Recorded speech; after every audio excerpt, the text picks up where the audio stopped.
రిషితేశ్వరి అని ఒక PG student ని కాలేజీలో ర్యాగింగ్ భూతం అడ్డం పెట్టుకొని ఆ అమ్మాయి ఆత్మహత్య చేసుకొని చనిపోతే ఆ ప్రొఫెసర్ ని ఎంటేసుకొచ్చాడు చంద్రబాబు నాయుడు. చంద్రబాబు నాయుడు ఏనాడైనా తన ప్రభుత్వంలో తన రాజకీయ అనుభవంలో మహిళల్ని కాపాడింది లేదు. ప్రతి ఒక్కరిని ఏడిపించడం, ప్రతి ఒక్కరిని నెట్టేయడం, ప్రతి ఒక్కరిని దగా చేయడం, మోసం చేయడమే చంద్రబాబు నాయుడు నేపథ్యంగా సాగింది. కాబట్టే ఈ రోజు జగనన్న ప్రభుత్వంలో మహిళలు ఆనందంగా సంతోషంగా ఉండడం, వాళ్ళకి గిట్టడం లేదు. వాళ్ళ కండ్లలో మంట, కడుపులో బాధ. కాబట్టే ఇలాంటి వాటికి పాల్పడుతూ సోషల్ మీడియాను అడ్డు పెట్టుకొని ఈరోజు ఐటీడీపీ సోషల్ మీడియా ద్వారా కోట్ల రూపాయలు వెచ్చించి ఈరోజు దాన్ని నడుపుతున్నందుకు మీరు ఇందుకైనా మీరు నడుపుతున్నది సమాజంలో ఏం సంకేతాలు ఇస్తున్నారు? ఈ సమాజంలో మీరు సోషల్ మీడియా అంటే ప్రజలకు మంచి జరగాలి, సమాజం ఆరోగ్యంగా ఉండాలి, ఈ విధంగా ఆలోచించాలి ఒక నాయకునిగా. నువ్వు నీ స్వార్థ రాజకీయాల కోసం, నీ అధికార దాహం కోసం ఒక నిండు ప్రాణాన్ని బలిగొన్నారే మీరు. ఎంత దుర్మార్గం ఇది! నేను ఒకటే ఆంధ్ర రాష్ట్ర మహిళాంతరుల్ని, ఎస్సీ బీసీ మైనార్టీ ప్రజలందరినీ కూడా అప్రమత్తం కావాలి. ఇలాంటి నాయకులు కాదు మన రాష్ట్రానికి నాయకులు. ఇలాంటి వాళ్ళకి మనం బుద్ధి చెప్పాలి 2024 ఎన్నికల్లో. దీని ద్వారా మన ఎన్నికల ద్వారా మనం బుద్ధి చెప్పాలి వీళ్ళకని చెప్పి కూడా రాష్ట్ర ప్రజలందరూ కూడా సవినయంగా నేను వివరించుకుంటున్నాను. మరి ఈరోజు గీతాంజలి అనే ఈ అమ్మాయి ఎంత దారుణంగా ఈ అమ్మాయిని ఈరోజు మరి చంపడం జరిగింది. సోషల్ మీడియాలోన సజ్జ అజయ్ అనే తెలుగుదేశం పార్టీకి చెందిన మరి యూత్ ప్రెసిడెంట్ అంటే ఈ అబ్బాయి. మరి ఒక యువకుడు, మరి నీకు చెల్లి లేదా తమ్ముడు, నీకు అక్క లేదా, నీకు అమ్మ లేదా?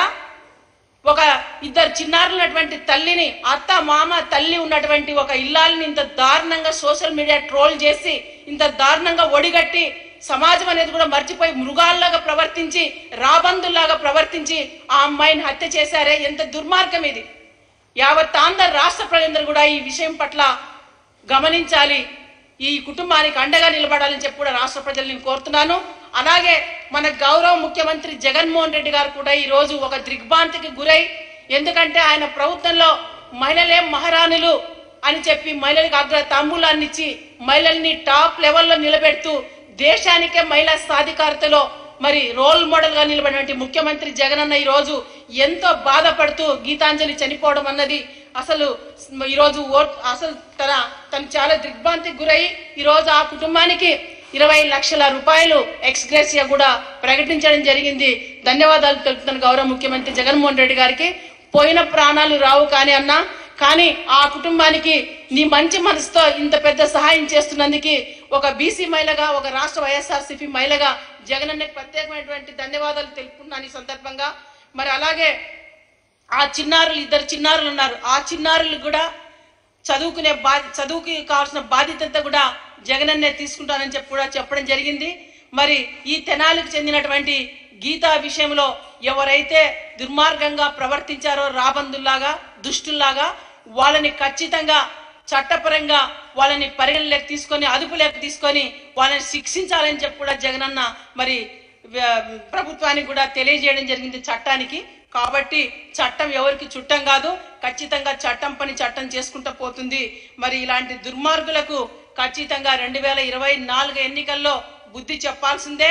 ఇలాంటివి ఎక్కడ కూడా పునరావృతం కాకుండా కూడా మరి చట్టాలు కూడా కాపాడాల్సిన బాధ్యత ఉంది.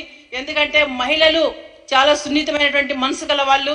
మరి నేను ఒకటే మహిళామతలకు చెప్పేది, మనం చాలా ధైర్యంగా ఎదుర్కోవాల్సినటువంటి అంశాలు వచ్చినప్పుడు ధైర్యంగా కూడా మహిళలు మానసికంగా కూడా మనం ప్రిపేర్ అయ్యి ఎదుర్కోవాలి ఇలాంటి సమస్యల్ని.